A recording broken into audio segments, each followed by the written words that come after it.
दूसरा थिस्सलुनीकियों की किताब और उसका दूसरा अध्याय और 13, 14 और 15 वचन हम लोग पढ़ेंगे। दूसरा थिस्सलुनीकियों 2 अध्याय 13, 14 और 15 वचन को हम लोग पढ़ेंगे। और प्रभु के वचन में इस प्रकार से लिखा है, हे भाइयों और प्रभु के प्रिय लोगों, चाहिए कि हम तुम्हारे विषय में सदा परमेश्वर का धन्यवाद करते रहें, क्योंकि परमेश्वर ने आदि से तुम्हें चुन लिया कि आत्मा के द्वारा पवित्र बनकर और सत्य की प्रतीति करके उद्धार पाओ, जिसके लिए उसने तुम्हें हमारे सुसमाचार के द्वारा बुलाया कि तुम हमारे प्रभु यीशु मसीह की महिमा को प्राप्त करो। इसलिए हे भाइयों, स्थिर रहो और जो जो बातें तुमने चाहे वचन या पत्री के द्वारा हमसे सीखी हैं, उन्हें थामे रखो। हालेलुया। प्रभु का दास पौलुस जब थिस्सलुनीकियों को लिखता है तो ये कहता है, हे भाइयों और प्रभु के प्रिय लोगों, चाहिए कि हम तुम्हारे विषय में हमेशा धन्यवाद करते रहें। तुम्हारे विषय में क्या करते रहें? धन्यवाद करते रहें, क्योंकि परमेश्वर ने आदि से तुम्हें चुन लिया है।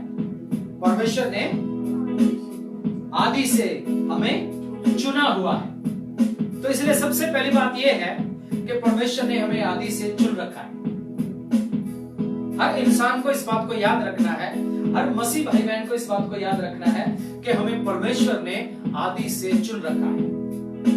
परमेश्वर ने हमें कहां से चुना हुआ है? शुरुआत से, जब जगत की उत्पत्ति हुई थी, आदि से उसने हमें चुन रखा है। बिना चुने हुए कोई उसके पास नहीं आ सकता। इसलिए उसने क्या किया है? हमें चुना हुआ है। तो हर एक विश्वासी को, हर एक मसीह भाई बहन को इस बात को याद रखना है कि मुझे परमेश्वर ने चुना हुआ है। और अगर चुना हुआ है तो कुछ कंडीशन भी है हमारे लिए। चुना हुआ है तो परमेश्वर ने हमारे लिए कुछ योजना भी बना के रखी है। और अगर चुने हुए हैं तो हमारे लिए कुछ कंडीशन भी होती है, क्योंकि जो चुना हुआ होता है ये जरूरी होता है, उसके लिए कुछ नियम ठहराए जाते हैं। वो उस नियम को तोड़ नहीं सकता।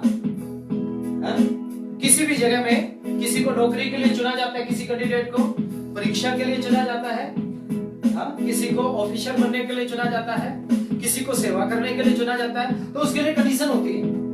बिना कंडीशन से कोई कुछ काम नहीं कर सकता, उसके लिए कंडीशन रखी है। और परमेश्वर ने जब हमें चुना है तो परमेश्वर ने हमारे लिए भी एक कंडीशन रखी है।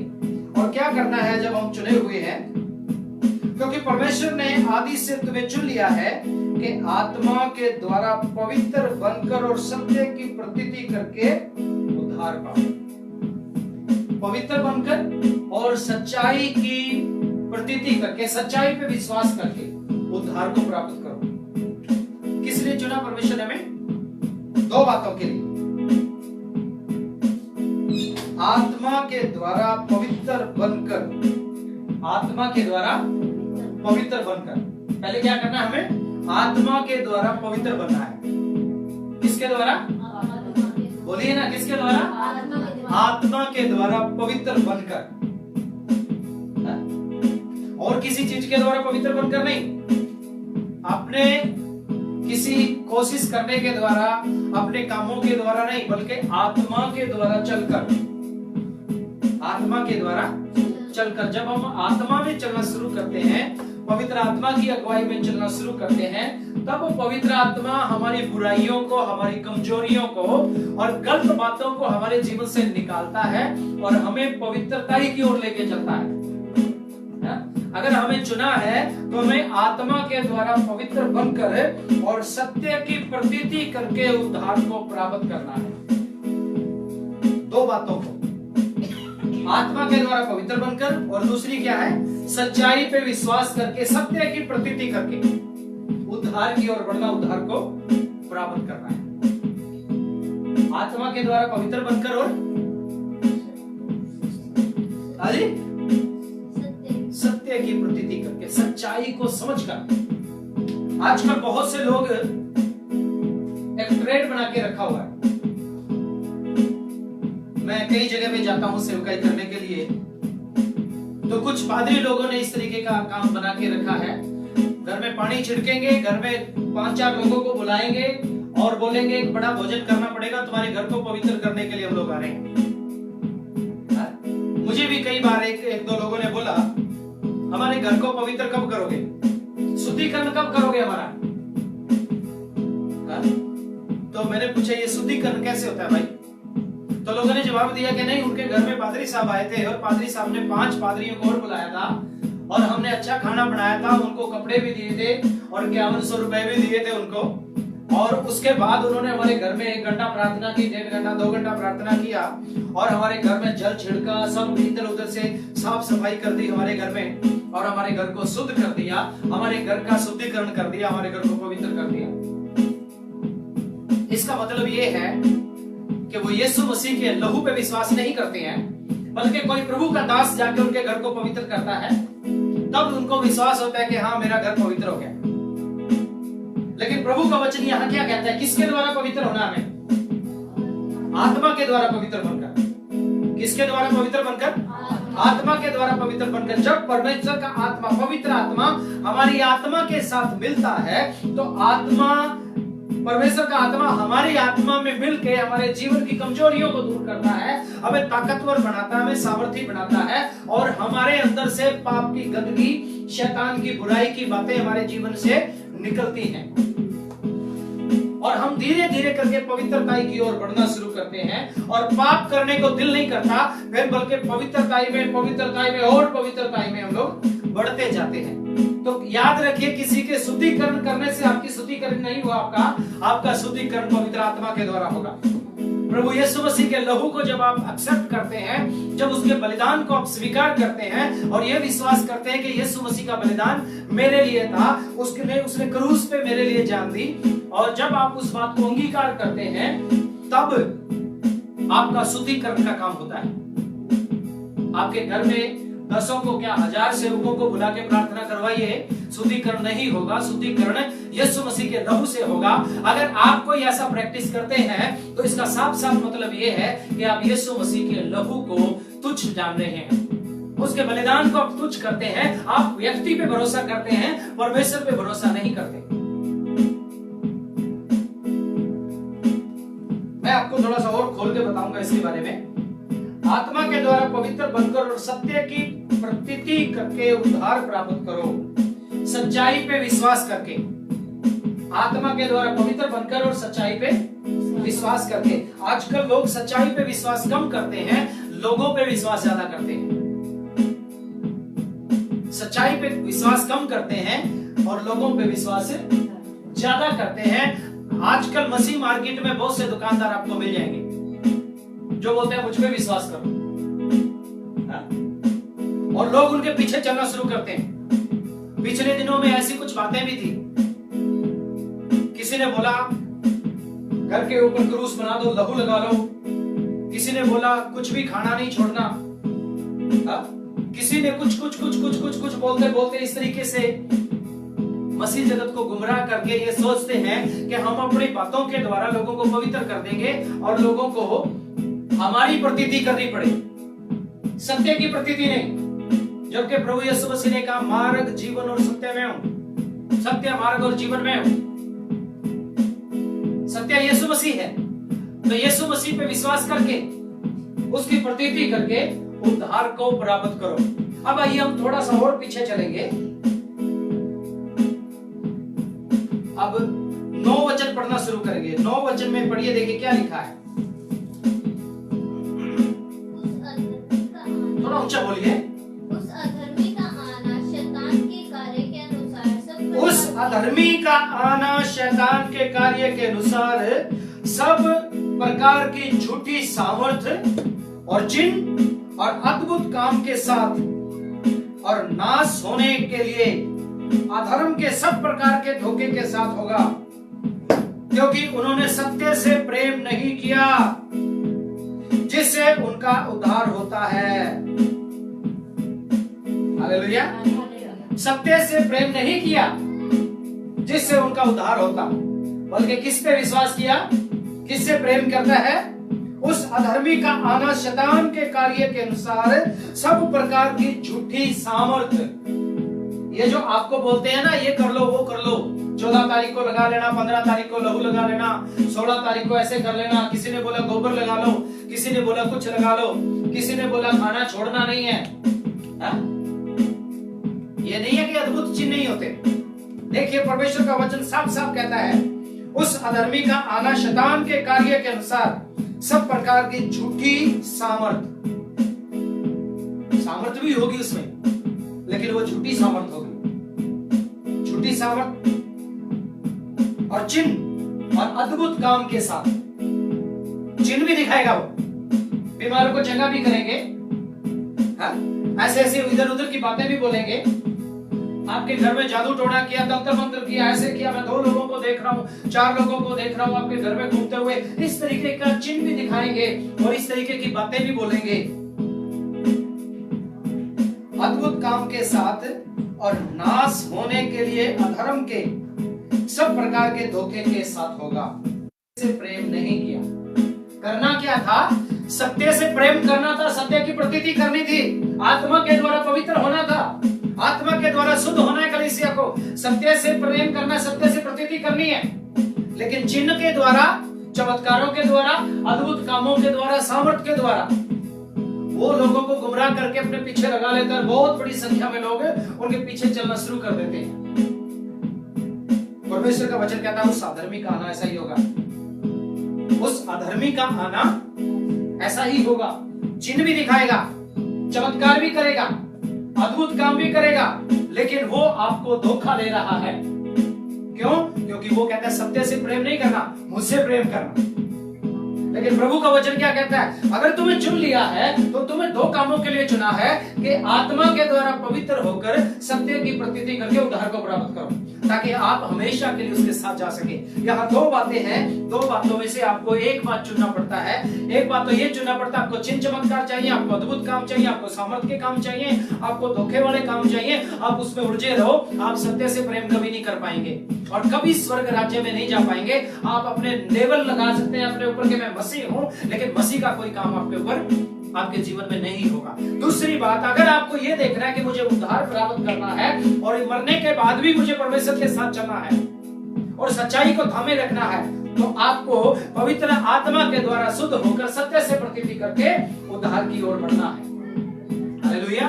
क्योंकि परमेश्वर ने आपको चुना है। अगर चुना नहीं है, आप अपनी मर्जी से आए हुए हैं, तो आप धोखा खा सकते हैं। आपको सावधान होना पड़ेगा। और थोड़ा सा और आगे बढ़ेंगे। इसी कारण परमेश्वर उनमें एक भटका देने वाले सामर्थ को भेजेगा कि वो झूठ की प्रतीति करें, ताकि जितने लोग सत्य की प्रतीति नहीं करते, वे अधर्म से प्रसन्न होते हैं, वे सब दंड पाएंगे। और अगर आप उस अधर्म की बातों के पीछे चलेंगे, तो परमेश्वर भी आपके विरुद्ध में है। और प्रभु का वचन यहाँ साफ साफ कहता है, जो उसके पीछे चलते हैं, जो ऐसे लोगों के पीछे चलते हैं, परमेश्वर उनके अंदर भरमाने वाली आत्मा भेजेगा, उनमें एक भटका देने वाली सामर्थ को भेजेगा कि वो झूठ से प्रतीति करें। अगर आप झूठ से प्रतीति करने वाले हैं, तो याद रखिए परमेश्वर भटकाने वाली सामर्थ आपके अंदर भेज रहा है। परमेश्वर भी आपसे प्यार नहीं करता। परमेश्वर ने आपको अपना वचन दिया। बहुत से लोग ये पूछेंगे, परमेश्वर भटकाने वाली सामर्थ क्यों भेजता है? ये पूछेंगे ना, परमेश्वर भटकाने वाली सामर्थ क्यों भेजता है? वो तो परमेश्वर है, वो ऐसा क्यों करेगा? भाई, जब आप सत्य से प्रतीति नहीं करेंगे, जब आप चिन्ह चमत्कारों के पीछे चलेंगे, जब आप सच्चाई को नहीं मानेंगे, जब आप धोखे में आएंगे, जब आप पवित्र नहीं होंगे, जब आप प्रभु के वचन को, सत्य को प्रतीति नहीं करोगे और आत्मा के अनुसार पवित्र नहीं होगे, परमेश्वर भी आपसे प्यार नहीं करता। परमेश्वर भी आपके खिलाफ में है और आपके जीवन में भरमाने वाली, भटकाने वाली सामर्थ को परमेश्वर भेजता है कि आप कभी सत्य से प्रतीति ना करो। और सत्य से प्रतीति कब करोगे? जब प्रभु के वचन को आप पढ़ोगे, प्रभु के वचन को आप सीखोगे, प्रभु के वचन के अनुसार जीने की कोशिश करोगे। आज बहुत से मसीह बन के घूम रहे हैं संसार में। भारत देश को एक बहुत बड़ी मार्केट बना दिया झूठे मसीहों की। और कोई भी आता है झूठी शिक्षा लेके आता है, झूठी बातों को लेकर आता है, एक दूसरे की बुराई करते हैं, घमंड से भरी हुई बातें बोलते हैं और झूठी झूठी भविष्यवाणियां करते हैं और इस तरीके से अंतिम दिनों के वो चिन्ह प्रकट हो रहे हैं। तो ऐसे ऐसे लोग भी बहुत से आए हुए हैं और प्रभु चाहता है कि तुम उनके धोखे से बच जाओ। अगर अनंत जीवन प्राप्त करना है, उद्धार को प्राप्त करना, तो आपको इस धोखे से बचना चाहिए। आपको इस धोखे से बचना चाहिए, नहीं तो परमेश्वर भी आपके विरोध में हो जाएगा। ताकि जितने लोग सत्य की प्रतीति नहीं करते, वे अधर्म से प्रसन्न होते हैं, वे सब दंड पाए। परमेश्वर चाहता है जो सत्य से प्रतीति नहीं करता वो दंड पाए। जो सच्चाई को नहीं समझता, परमेश्वर भी चाहता है कि वो दंड पाए। अब आपको देखना है, जितने लोग सुन रहे हैं उन सबको देखना है कि क्या आप सच्चाई से प्रतीति करते हैं? क्या आप आत्मा के द्वारा पवित्र होते हैं बार बार? क्या पवित्र आत्मा की आवाज को सुनते हैं? क्या पवित्र आत्मा जो आपको बोलता है बेटा ये काम नहीं करना, ये नहीं करना, ये नहीं करना, क्या आप ऐसा काम करते हैं? क्या आप भरमाने वाली बातों में घूम रहे हैं? आप झूठे चमत्कारों में घूम रहे हैं? आपको चमत्कार चाहिए, आशीष चाहिए, प्रभु नहीं चाहिए। ऐसे लोगों को प्रभु भी नहीं प्यार करता। प्रभु भी कहता है उनके अंदर भटकाने वाली सामर्थ को भेजता है ताकि वो दंड पाए। जितने सत्य से प्रतीति नहीं करते वो दंड पाएंगे। इसलिए जरूरी है, आपको प्रभु का वचन लेके घुमा फिरा के तोड़ मरोड़ करके कोई कुछ देता है और सत्य से प्रतीति करने से रोकता है, अपनी बातों से प्रतीति करवाता है, तो समझ लेना ये झूठा है और ये आपको दंड की ओर लेके जाएगा, क्योंकि प्रभु ऐसा नहीं चाहता। और वचन 14 में कहता है जिसके लिए उसने तुम्हें हमारे सुसमाचार के लिए के द्वारा बुलाया कि तुम हमारे प्रभु यीशु मसीह की महिमा को प्राप्त करो। इसलिए हे भाइयों, स्थिर रहो और जो बातें तुमने चाहे वचन या पत्री के द्वारा हमसे सीखी हैं, उन्हें थामे रहो। स्थिर रहो, अपने विश्वास से मत डिगो, स्थिर होना पड़ेगा। सत्य से प्रतीति करनी पड़ेगी, आपको आत्मा से मेल मिलाप करना पड़ेगा और पवित्र आत्मा के द्वारा अपने आप को पवित्र करना पड़ेगा। आपको सत्य को समझना पड़ेगा और प्रभु का वचन कहता है तुम सच्चाई को जानोगे और सच्चाई तुम्हें स्वतंत्र करेगी। यदि आप भी ऐसी किसी बातों में फंसे हुए हैं तो सच्चाई को जानिए, और जब आप सच्चाई को जानेंगे तो सच्चाई आपको पवित्र करेगी। प्रभु चाहता है कि आप स्थिर हो। अगर आप सत्य से प्रतीति नहीं करोगे तो प्रभु भी आपके खिलाफ नहीं है। इसलिए हे भाइयों, स्थिर रहो। क्या करो? स्थिर रहो। क्या करो? स्थिर रहो।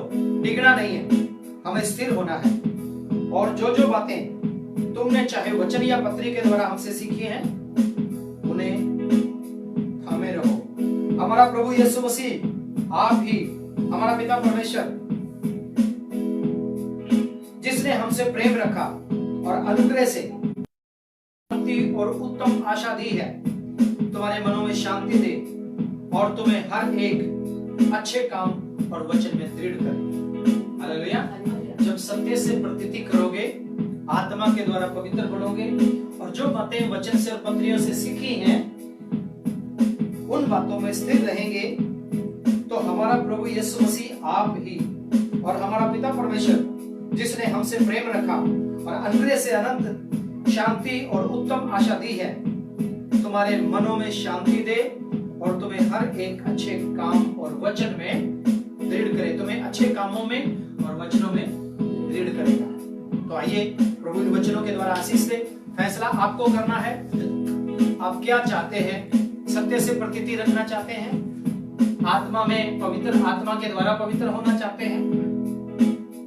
तो जरूरत है अधर्म में, अविश्वास में, किसी के धोखे में, किसी की झूठी भविष्यवाणियों में, किसी की झूठी बातों में मत आइए। जो बातें वचन में, वचन से सीखी हैं, प्रभु के सेवकों, सच्चे सेवकों के द्वारा सीखी हैं, उनमें स्थिर रहे। अनंत आशा और शांति देने वाला परमेश्वर आपको स्थिर करेगा और आप वचन में और अच्छे कामों में दृढ़ रहेंगे, आप स्थिर रहेंगे। प्रभु आपको आशीष दे। आइए हम दुआ करें। हमारे पिता परमेश्वर प्रभु, हम धन्यवाद करते हैं इन वचनों के द्वारा हमें आशीषित कर। जैसा कि प्रभु हम जानते हैं दिन बुरे हैं, सावधान रहना चाहिए। प्रभु आप अपने वचन के द्वारा हमें स्थिर करते हैं, अपनी आत्मा के द्वारा आप हमें पवित्र करते हैं और हमें जीना सिखाते हैं। प्रभु हमारी प्रार्थना है कि हर एक को जो गुमराह हुए हैं उनको प्रभु आप मौका दें खुदावंद, ताकि वो सच्चाई को जाने, सच्चाई को समझे, सत्य से प्रतीति करें, अधर्म से बचें और प्रभु तेरे आने वाले बड़े नाश से, बड़े दर्द से अपने जीवन को बचा ले। ये हमारी प्रार्थना है। हे परमेश्वर धन्यवाद करते हैं, सारी आदर महिमा आपके बड़े नाम को देते हैं और विनती करते हैं सुनने वालों सबों के ऊपर प्रभु आपका अनुग्रह बने रहे। वचनों में दृढ़ करें अपने लोगों को, आत्मा में पवित्र करें, सत्य की प्रतीति करने में दृढ़ और स्थिर करके रखें पिता। ये हमारी प्रार्थना है प्रभु यीशु मसीह के नाम से, आमीन। प्रभु आप सबको आशीष दे, सत्य से प्रतीति कीजिए और पवित्र आत्मा के द्वारा पवित्रता में बढ़ते रहें। जय मसीह की शालोम। प्रभु आप लोगों को आशीष दे।